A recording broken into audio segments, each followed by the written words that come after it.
Half yearly exam के लिए परेशान हो गए, सिर्फ रोड मैप को अगर किसके लिए बनाना है अपना तुम्हारा वो कैसे लिख देना है चैप्टर 10 दिन 15 दिन 20 दिन के अंदर में। तो हम तुमको चेकलिस्ट बना के सिलेबस पता कर लिए पड़ेगा 15 दिन के लिए, ठीक है। तो 4 घंटे हाफ ईयरली एग्जाम के लिए परेशान हो गए, साइंस में सर कैसे 80 आउट ऑफ 80 मार्क्स लाए, घर से प्रेशर है, ट्यूशन टीचर अच्छा से नहीं पढ़ाया है, हम बहुत परेशान है सर। तो तुमको जो गाइडेंस देंगे, रोड मैप देंगे, उस रोड मैप को अगर फॉलो करोगे तो तुम्हारे हाफ ईयरली एग्जाम में 80 आउट ऑफ 80 आ जाएगा। तो चलो देखते हैं हम लोग सारा स्टेप्स। पहला स्टेप में एक चेकलिस्ट बनाना है। चेकलिस्ट किसके लिए बनाना है? अपना तुम्हारा वो करना है चेकलिस्ट सिलेबस का। सिलेबस में तुम्हारा कितना चैप्टर आ रहा है हाफ ईयरली में, उसमें से तुमको कितना आता है कितना नहीं आता है, इसके लिए चेकलिस्ट बनाना है, सिलेबस चेकलिस्ट, ठीक है। इसमें अगर जैसे केमिकल रिएक्शन आता है तो टिक लगा देना, और टिक आने के बाद भी अगर कोई चैप्टर में डाउट है तो यहाँ डाउट करके लिख देना कि इस चैप्टर में हमको डाउट है, इस टॉपिक में डाउट है, क्लियर है। नहीं आता है तो वो भी लिख देंगे, ठीक है। सेम इसी प्रकार सारा चैप्टर का तुम सबसे पहले ऐसा ही चेकलिस्ट बना लोगे। चेकलिस्ट में सारा चीज मेंशन कर दोगे। जब चेकलिस्ट में सब चीज मेंशन कर दिया, अब तुमको पता चल गया कि भैया हमको क्या करना है। अब तुमको पता चल गया क्या करना है, सारा कंफ्यूजन दूर हो गया कि हमको ये आता है ये नहीं आता है, ये सब बचा हुआ है। अब तुमको पता चल गया कि हमारा क्या बचा हुआ है। अब तुम उसके लिए क्या करोगे, कोई भी यूट्यूब चैनल देखोगे। सेकेंड स्टेप में कोई भी यूट्यूब चैनल, या तो ट्यूशन टीचर या तो कोचिंग टीचर, उसके पास जाओगे और यूट्यूब चैनल्स के थ्रू या तो कोचिंग टीचर या ट्यूशन टीचर के थ्रू वो सारा चैप्टर्स को बोलोगे सर हमको कंप्लीट कीजिए, ये हमारे एग्जाम में आ रहा है। एग्जाम ओरिएंटेड पढ़ाई करना है हाफ ईयरली एग्जाम के लिए, ठीक है। तो एग्जाम ओरिएंटेड पढ़ाई करेंगे, एग्जाम ओरिएंटेड पढ़ाई करोगे। एग्जाम ओरिएंटेड अपने ट्यूशन टीचर यूट्यूब पे जो भी टीचर पढ़ा रहे हैं उनसे कंप्लीट कर लोगे। जब ये कंप्लीट हो गया, अब तुम्हारा यहाँ तक कंप्लीट हो गया और कोई गाइडेंस चाहिए पर्सनली, हम जो पढ़ाए ऐसा पढ़ाए कि हर एक बच्चे को समझ में आ जाए, बस तुम पढ़ के देखना फिर हमको रिस्पॉन्स देना। उसके लिए लिंक के लिए तुम कमेंट करना, हम लिंक प्रोवाइड कर देंगे। अब तुमको क्या करना है, इसके लिए अब तुमको प्लानर तैयार करना है कि 10 दिन 15 दिन 20 दिन के अंदर में। तो हम तुमको 15 दिन का प्लानर दे रहे हैं, 15 दिन में पूरा सिलेबस कंप्लीट करने का। तो सबसे पहले क्या काम करना है तुमको, D1 में 1 से 2 दिन में केमिकल रिएक्शन इक्वेशन पूरा पढ़ना है और एनसीईआरटी भी साथ में साथ लगाना है, ठीक है।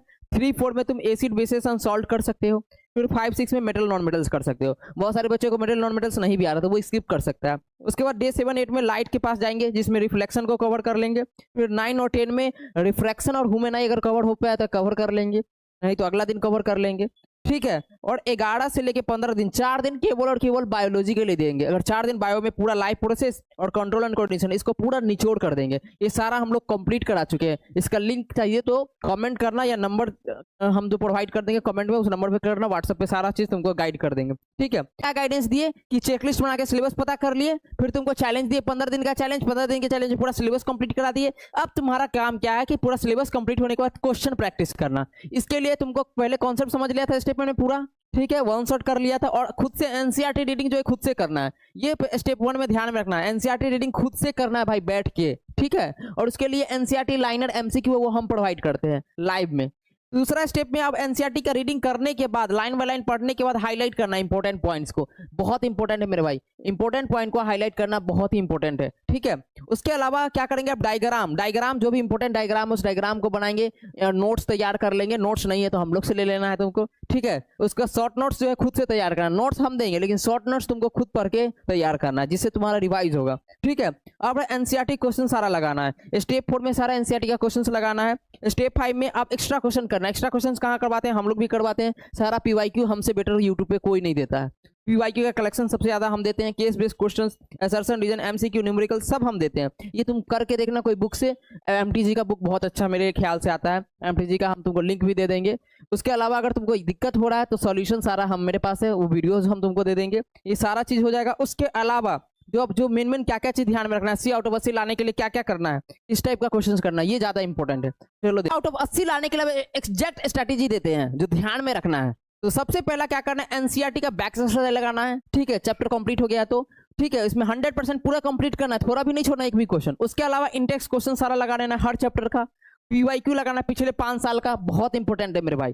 उसका केस बेस्ड क्वेश्चंस पैटर्न में ऐसा होना चाहिए, असर्शन रीजन का पैटर्न का क्वेश्चन होना चाहिए, एमसीक्यू प्रैक्टिस होना ही चाहिए। इसके अलावा डायग्राम लेबलिंग करने आना चाहिए, डायग्राम बनाने आना चाहिए। सारा छोटा छोटा डेफिनेशन है वो सारा लिखकर याद करना पड़ेगा मेरे भाई। उसके बाद लॉन्ग आंसर और शॉर्ट आंसर टाइप क्वेश्चंस ये भी लगाना है, और ये सब जो है समय बांध कर करना है। ये सब पहले तुम कर लेना। उसके बाद जो एक टेस्ट होता है वो टेस्ट हम तुमको दिलवा देंगे, हमारे ऑफलाइन में आ जाना, हम टेस्ट दिलवा देंगे, या तो हम तुमको पीडीएफ पे अपना जो क्वेश्चन पेपर है वो शेयर कर देंगे। उसको टाइम लिमिट बना के अलार्म लगा के टाइम लिमिट बना के बना लेना, ठीक है। अब ये हो गया। अब एग्जैक्ट देंगे कि डेली तुम कैसे करोगे, पढ़ाई कैसे करोगे, डेली का रूटीन देंगे। तो चलो देखेंगे अब डेली का रूटीन।